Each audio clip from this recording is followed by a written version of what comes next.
Good morning. It's monkey time. After a quick breakfast, we were off. Here we are.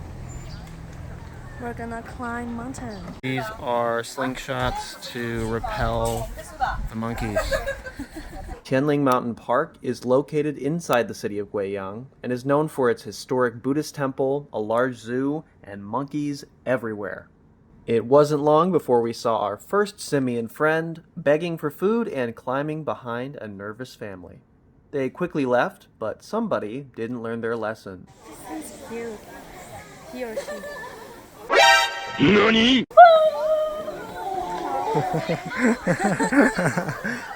This little guy started unscrewing the cap to the water bottle. I did not know they could do that, and started polishing it off. The tourist then left the plastic bottle to its new home in the forest. Oh, this is a huge slope. Very pretty though. Here's a bamboo forest. So on the way up the mountain, we found a historical cave of some kind. The sign wasn't very clear, but apparently it was important during World War II. Now this cave is called Qilin Cave because one of the rocks looks like a mythical beast in Chinese mythology. Those are called Qilin. You can go underground where there's a large dragon shrine where people place money, they make wishes. It's lit up, it's kind of cool. Time to go to the zoo.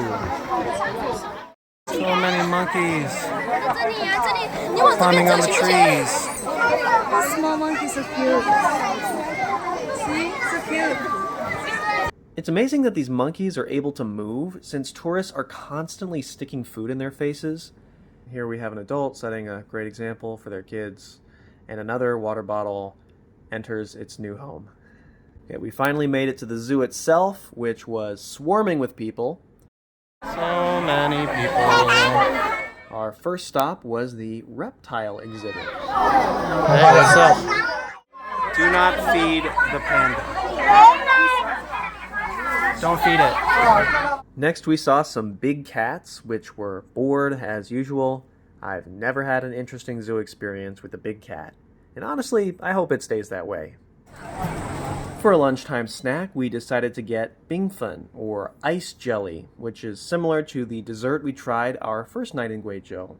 This one had haw flakes, nuts, and raisins. Rose flavored. This zoo also has a lot of exotic birds, like parrots, swans, peacocks, and chickens.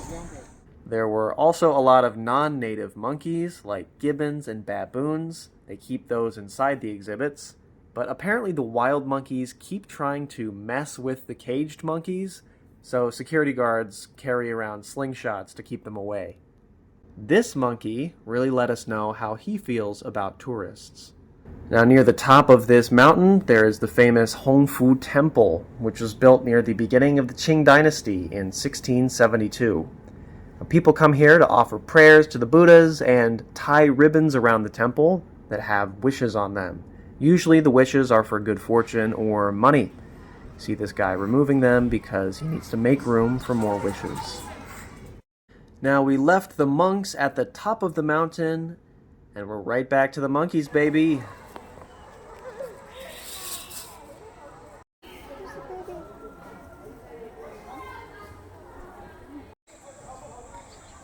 Does not care.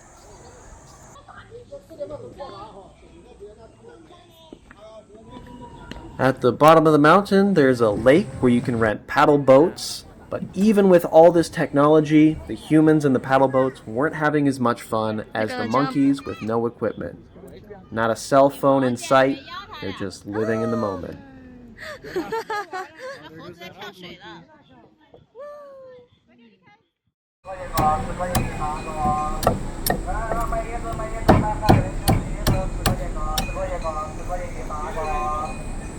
Coconut for just over $1. We picked up a coconut drink and waited under a gigantic overpass for a taxi. What's interesting is a lot of cars in China have 3 wheels instead of 4. It makes for a bit of a bumpier ride, but it's a bit cheaper too. We took a subway downtown just to end up at a coffee shop. Now, this coffee shop might not look that important, but it serves homegrown Guizhou matcha. Now, in Guizhou province, there's a town called Tongren, which is famous for matcha production. It's known as China's matcha capital. So we had to try that. It's guava fruit. We were hungry for a snack after, so we went to a street stall making guoba ziba, which is a sweet, crispy rice cake, where glutinous rice that touches the pan becomes a crispy shell, and it's loaded with sugar, bean powder, crushed peanuts, and other delicious stuff.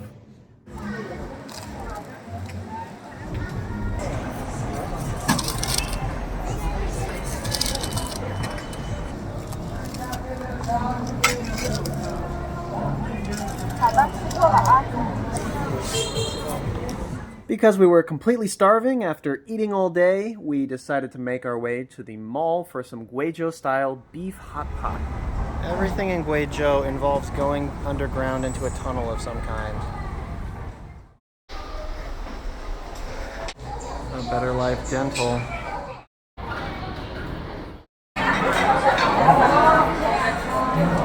So sour and spicy hot pot is a Guizhou specialty from the Hmong people who ferment tomatoes and chili peppers and mix them together. It's a really delicious and really unique flavor that you're not going to get in other parts of China. You just have to rinse the beef and dig in.